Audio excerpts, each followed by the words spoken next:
A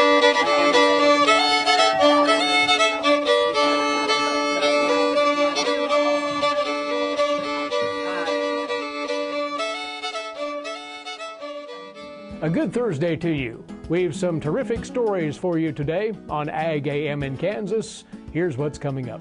Today, Brian Holman talks with Bill at the Kansas Wheat Commission about the 2013 wheat crop, including his best guess and how many acres will be planted this fall, the effect our current lack of subsoil moisture will have, and what producers can do to push their yields.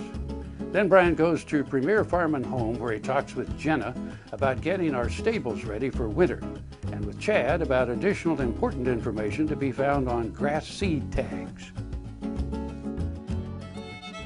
Closed captioning brought to you by Kansas Soybean Commission, the Soybean Checkoff Progress, powered by Kansas farmers. Crop News brought to you by the Kansas Association of Wheat Growers and Kansas Wheat Commission. Together, we are Kansas Wheat.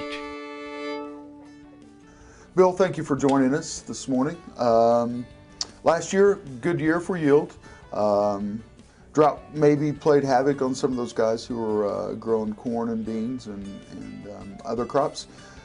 Good year coming up for Kansas wheat? Well, Brian, it's hard to tell. We've got every year farmers put seed in the ground. They do it hoping for the best. And despite the fact that we've had drought throughout Kansas much of the year, there will be a lot of wheat acres planted this fall. We anticipate that a lot of the failed corn acres, some of the failed grain sorghum and soybeans will be planted to wheat this fall. The only way to get a crop growing is to plant it. So that's kind of the notion that we're going by.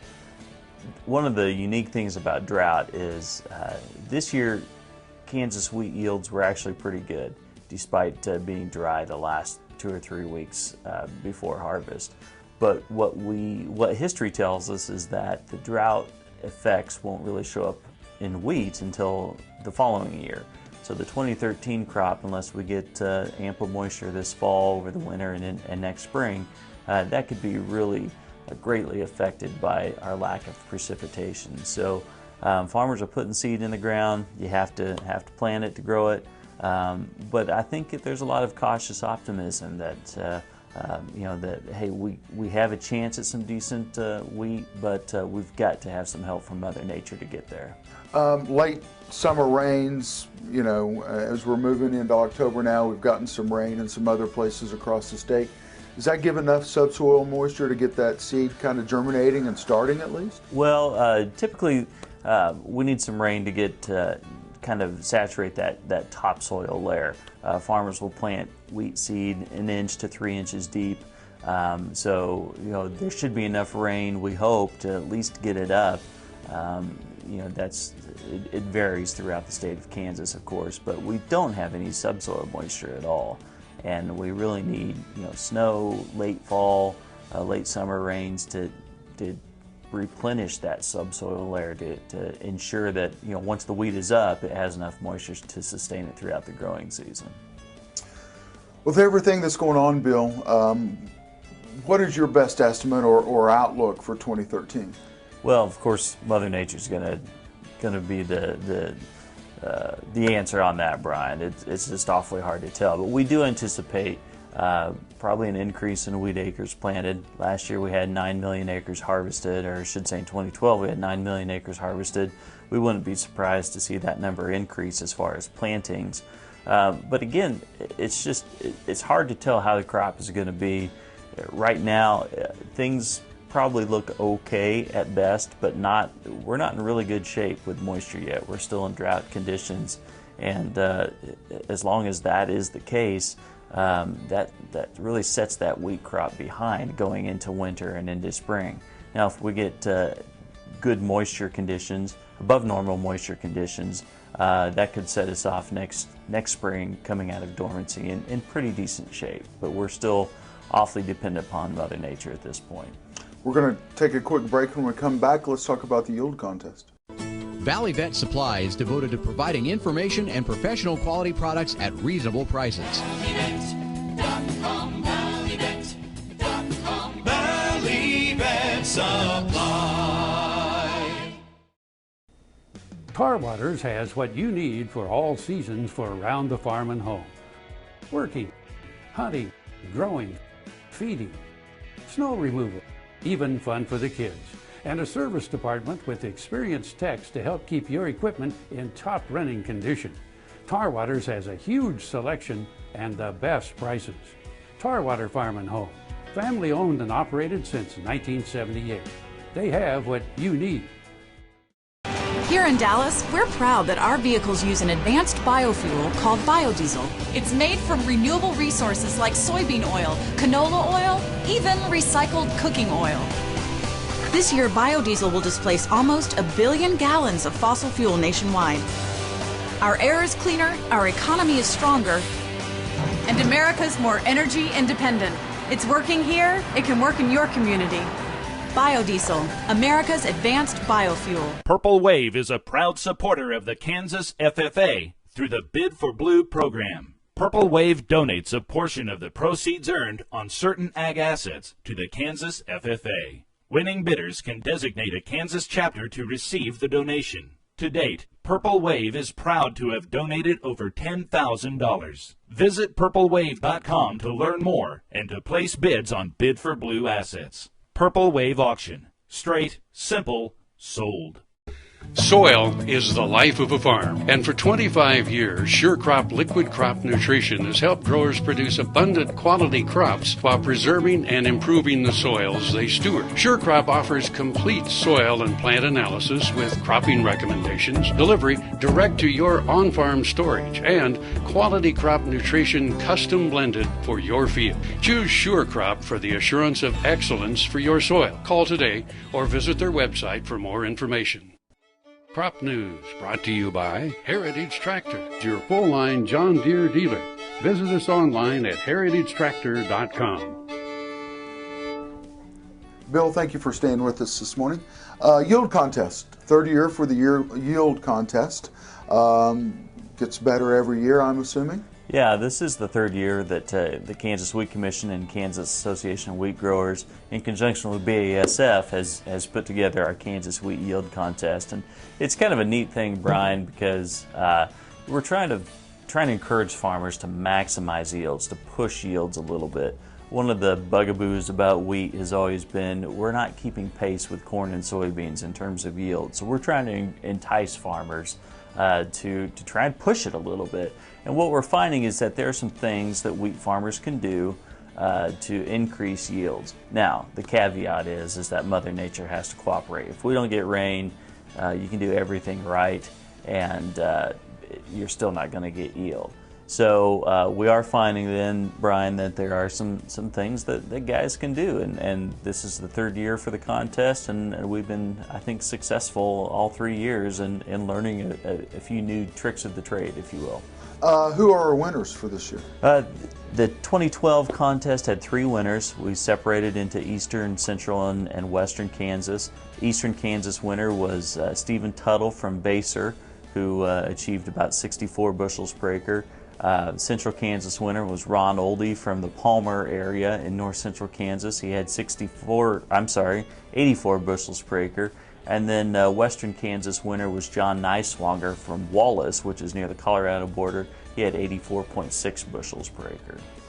Average bushel this year was? The state of Kansas averaged about 40 bushels per acre. I mean, there's a huge number difference between the winners and the average. I mean, what are some of the things they're doing that I guess are pushing that boundary that you guys are looking for? Right. Well, there's a lot of different things that farmers can do, and that's kind of what we're trying to figure out.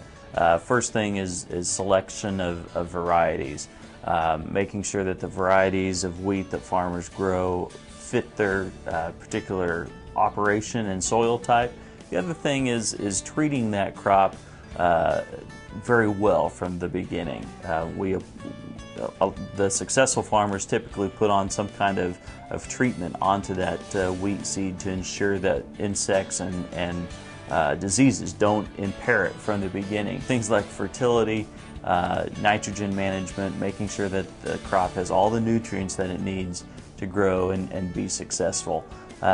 So these farmers are doing those things, doing the little things that it takes to manage that crop and succeed. Certified seed play a role in that also? Certified seed has to be planted in order for farmers to participate in this contest, and that is a big thing. Certified seed has been shown to be healthier from the get-go, and that is a big deal. We've got to start the crop off right in order to ensure success down the road. Next year, we're coming into 13 this year. Someone wants to participate in that. Website to go to? Or? Our website is kansaswheat.org. That's all spelled out. We encourage farmers to at least indicate interest in the wheat yield contest. We'll send them out a packet of information. It doesn't require them to participate, but it does give them more information. Our prizes are pretty good. We offer $1,000 cash to the winner, and then our sponsors also add some additional prizes too. So I think most of the guys that do it because it's kind of fun and kind of a challenge.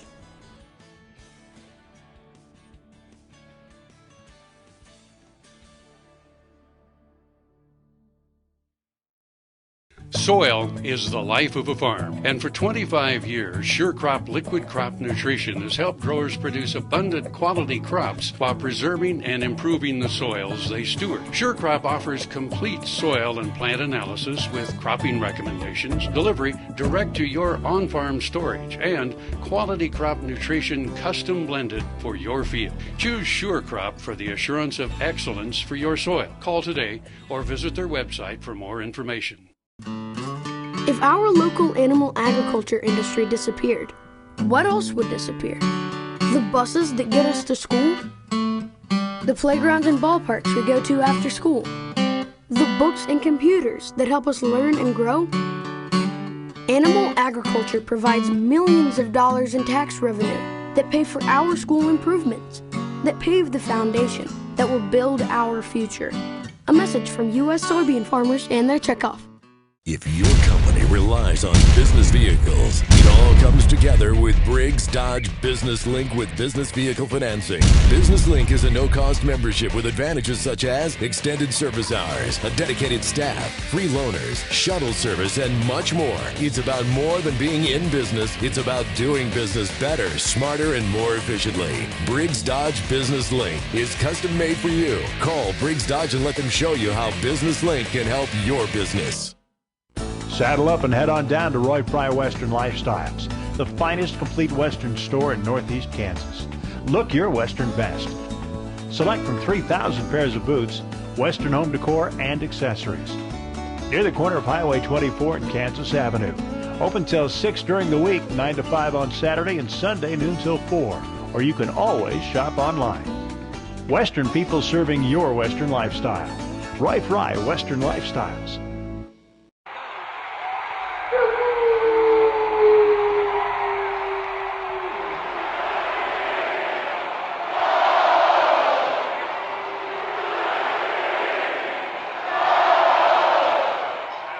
Livestock News, brought to you by Santa Fe Trail Meats in Overbrook, or visit us online at sftmeats.com. Good morning and welcome back to the show. We're out at Premier Farm and Home. We're joined by Jenna. It's good to see you again. Hey, okay, this time of the year, temperatures are coming down. We've had horses out on pasture. We start kind of moving them indoors about this time of the year. What are some of our basic tips to kind of get our stables ready for fall and winter? Well, this time of year, we definitely want to make sure our runs are cleaned out, or if we have a lean-to with a shed in it that they've been loafing in all summer, you've got some buildup in there, it's a great time to get it cleaned out. We recommend it in the fall and the spring, starting off fresh throughout the season. Making sure your barn is sealed up, so that you're not getting rain and snow that come in, and it's a lot better time now to do it than when it's actually when there's 6 inches of snow, right? Yeah. Right, and dealing with the mud. In Kansas here, we have a little bit of a mud issue, so at our ranch, we're re-rocking a lot of our runs, rocking in our driveways, and just making sure everything's stable around our arena and everything is all, properly where it needs to be and ready for the wet season. And another factor that comes in, some of us have our horses on concrete floors, but I know a favorite of a lot of horse owners, if you're having your horses stalled, is dirt floors in your stalls. And some of us may or may not have mats, but it's a good time too to go in and re-level those stalls so that, if you have rain coming in or anything like that, that comes in, it doesn't stay and pool in there. This is another time of year. Sometimes we like to close up our barn in the winter, which we have, concerns with airflow at that time. But make sure, that we have all our doors ready and all of our turnouts ready to go. Now, when I was a kid, we used to strap a 5-gallon bucket to the side of the stall, and that's where we poured our water. Good time to kind of check those, make sure we don't have any leaks, because there's nothing like filling up a water bucket and then coming back and it's all gone and it's basically down on the floor. So good time to check that stuff too? A wet mess, and for sure. And the number one thing is to keep those stalls dry. If you can't keep them dry, probably don't put them in a stall. And this time of year, we're thinking about pulling the shoes off. A lot of us are done showing or competing this time of year. And we might be thinking of pulling the shoes off and kind of giving our horses a break.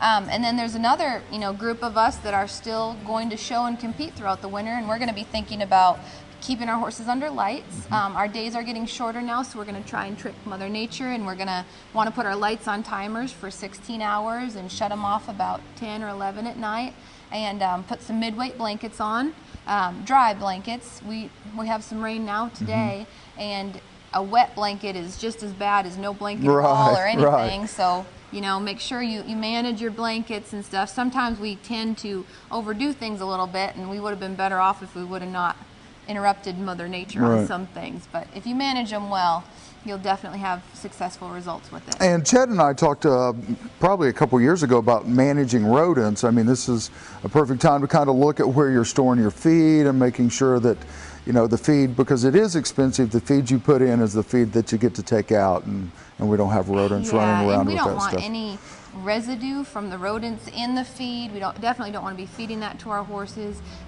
Making sure our feed bins are cleaned out and ready to go for this new season.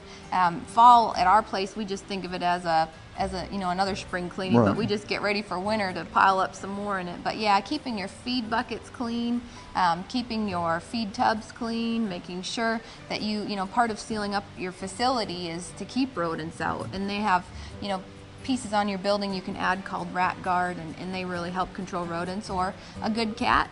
Yeah, exactly. Nothing like a good cat. So. Nothing like a good cat. Well, if you all have any questions, come on out and see her out here at Premier Farm and Home, and we'll see you guys later. Thanks, Brian. You're welcome. It's good to see you. You too. Here in Dallas, we're proud that our vehicles use an advanced biofuel called biodiesel. It's made from renewable resources like soybean oil, canola oil, even recycled cooking oil. This year, biodiesel will displace almost 1 billion gallons of fossil fuel nationwide. Our air is cleaner, our economy is stronger, and America's more energy independent. It's working here, it can work in your community. Biodiesel, America's advanced biofuel. And now here's another gardening tip with Dave Jackson. The secret to a dark, green, lush, healthy lawn begins with testing your soil for proper pH and fertility, planting high-quality, weed-free seed, and applying the correct fertilizers and herbicides at the proper time. Let Jackson's and Fertilome products help you succeed with your lawn. Our Tri-Power Turf Type Fescue is 100% weed-free and on sale now. Stop in for answers to all your lawn questions and get a great deal on our Tri-Power and new lawn starter. Nobody gives you more ways to play and more reasons to stay than Prairie Bad Casino and Resort. 3 great restaurants, Players Club benefits, plus an award-winning golf course. Go for it! You'll find something new and exciting every day, just north of Topeka off Highway 75. Prairie Bad Casino and Resort. Go for it! Valley Vet Supply is devoted to providing information and professional quality products at reasonable prices.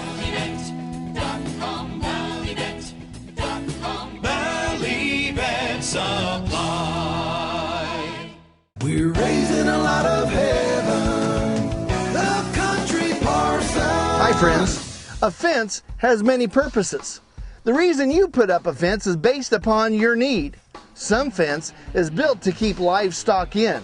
This gives you a better control of your herd, and it makes branding, feeding, and more that much simpler. A second purpose of a fence is to keep things out. With certain dangers such as rustlers, coyotes, and other predators, it is critical that you keep a barrier between the enemy and your herd. Now there's fences that we must erect in our lives that will help us grow and protect us from the dangers that exist in our life. Fences such as morals, ethics, and a godly belief system will encourage you in proper growth in your life. They will also safely guide and keep you from the predators of your life. Now, a fence is hard work to put up and a chore to maintain, both physically and spiritually. But without one, your enemy will seek you out and devour you. Shall I get the post hole digger? You be encouraged. Rural Lifestyle, brought to you by Brown Chevrolet Buick. In Wamego, just a short drive down the yellow brick road. Good morning and welcome back to the show. We're at Premier Farm and Home, and Chad and I, you probably saw last week, talked about seed tags, and before I even left, I started rambling off questions to Chad, and he was like, well, that's a good question. Yeah. So we really, we could probably do a full day on seed tags, but we won't do a full day. I promise you, we're not going to do a full day on seed tags, because I looked at one, and there's some other kind of weird things in seed tags. You know, you said you weren't going to go line by line, right. But maybe you need to. You know, one other thing I like to look at on there is the other crop thing. You were kind of looking at that saying, well, what is other crop? I mean, you know, I have weed seed there, but what's that mean? Well, other crop is something else other than what you're planting that's used in production. So that may be ryegrass, which is another turf type. Could be orchard grass, another forage type thing. Some other crop that's in there. Now, if it's a plant and you don't want it to be there, is it still a weed? Yeah. Right. Sure. You don't want it to be in there. So it's important that we also look at that other crop seed, because that's where we can get things like orchard grass, poana, which is like a bluegrass that can be really a big problem. And so you just want to look at that. Also consider the other crop. Otherwise, you could be just as bad as if you had high weed seed. Would Bermuda could that be another crop seed that kind of It would only be in like another warm season type thing. It'd be very rare for you to see warm season in that, because it's grown, most of the seeds are grown in Oregon for the turf types. Bermuda doesn't grow in Oregon very well, so there wouldn't be any chance there. It's usually some other cool season grass that they couldn't quite get out of their field because it's hard to kill. Right. Yeah. Well, I guess probably most of the questions that other people are thinking, like I'm thinking, is why can't we just get 100% seed? Well, that's a good question. Mother Nature will always have some little errors, some little skips. And she's crazy. The easy way to look at it is germination percentage. Right. So if I have 10 seeds, and they just do that, they put 10 seeds in a little cup, they water them, and they see how many come up, and if we had 9 out of 10, we had 90%. Now, they're obviously going to do that on a larger scale, right. But that's the basic understanding. So one seed, for one reason or another, didn't get mature enough, maybe got damaged or something like that. So by counting those seeds, that's how they determine how much of it's actually going to come up. Yeah. So real quick, as we finish up here, we want to look, we now are going line by line on the seed tag. So we want to look at other crop. Yep. Weed seed. Yep. And test date. Don't test forget about date. Testing. Okay. Yeah, because if it's in Kansas, it has to be tested within 9 months. If it's tested within 9 months, we're good to go as far as germination. It is guaranteed. After 9 months, the vendor, like myself, has to retest it and make sure that it's holding to the tag. Okay. Some people may be buying seed that may have sat in a big box store somewhere for the last 18 months. Is that seed still good? It usually is. You just have to check the test date. For the most part, as long as it's stored well, which means doesn't it get exposure to extreme heat or moisture, your seed's good for a year or two. After that, it still has pretty good germination. Yep. Perfect. We want to remind everybody, heycow.com. Yeah. And or you could just drive out here and see the test plots in the back, and you can kind of see everything that's been grown and watered and come back up and all that other fun stuff. So, all right. Well, Chad, thank you, Brian. You're Appreciate very welcome, time. Chad. Thank you.